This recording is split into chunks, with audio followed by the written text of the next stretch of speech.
Hi, I'm Bob. This is my kitchen. It's a little bigger than the last episode since I moved to San Francisco, but today we're going to make a San Francisco-sized recipe. With the holidays coming on, you always want that easy holiday dessert that's really going to wow them at parties. So today we're going to make chocolate croissant bread pudding.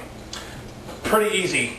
A pint of half and half, a pint of sweetened cream, 6 eggs, a pinch of salt, 4 ounces of bittersweet chocolate, and 8 croissants that we've cut into about, quarter-inch pieces.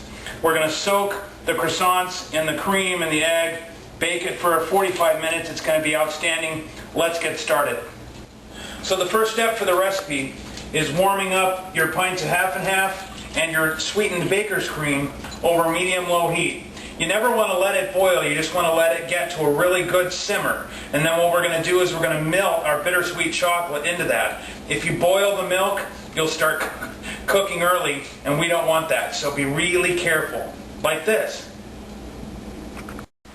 Make sure to remember the salt, just a little pinch, a little goes a long way.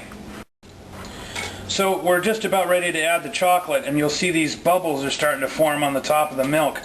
You need to keep stirring it pretty regularly so that it doesn't scald, particularly on a gas flame. It can easily scald along the sides and on the bottom, and that'll give us a taste we don't want. So keep stirring, and we'll be adding the chocolate any minute now. Okay, time to add the chocolate.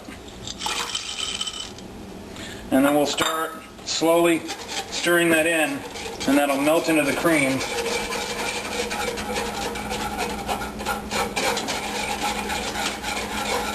And we'll be done with the melting here in just a sec.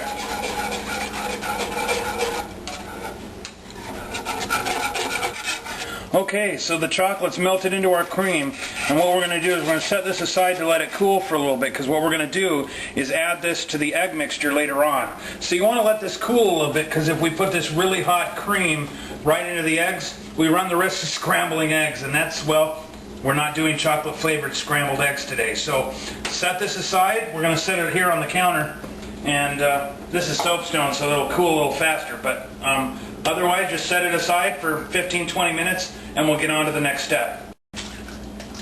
So we're going to crack 6 eggs open, and we're going to whisk them together and get them all frothy, and then we'll be adding the cream. So 6 eggs.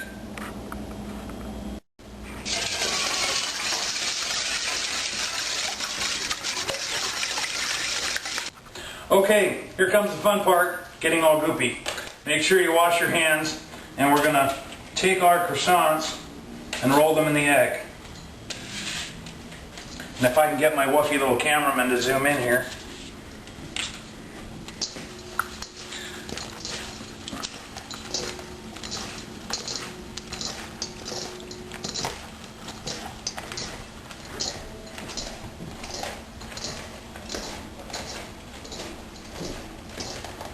Then once we're all coated there, I'm going to wash my hands one more time, and then we'll add the cream. Okay, here we're going to add the cream, and we're going to do this quickly so it doesn't go everywhere. We'll just pour that cream mixture in. Boy, doesn't that look good. And then we'll mix that together with our spatula,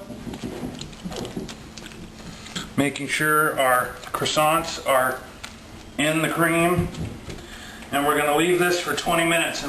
Okay, everything's been soaking for about 20 minutes. We're all really well coated.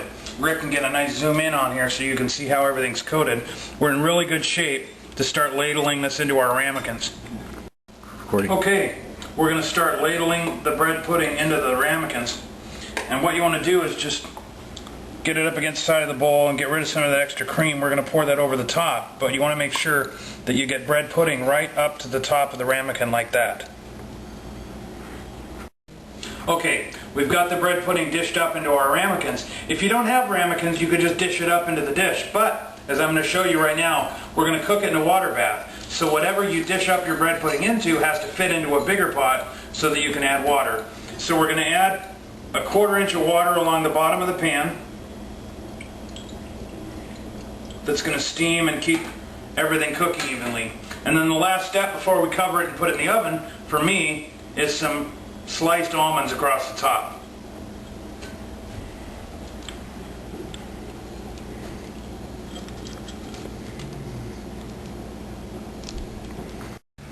With the almonds on, our bread pudding's ready to go in the oven. You can either cover it with aluminum foil, or if your pot has a lid, We'll throw that in the oven for 45 minutes at 350, and it's going to be fantastic. Okay, out of the oven 45 minutes later, there you have it. Individual croissant chocolate bread pudding. Real easy steps. I'd serve it with some whipped cream, or if you want to go for that extra decadence, a scoop of vanilla ice cream. That's it for this episode of Bob's Kitchen. Have a great day.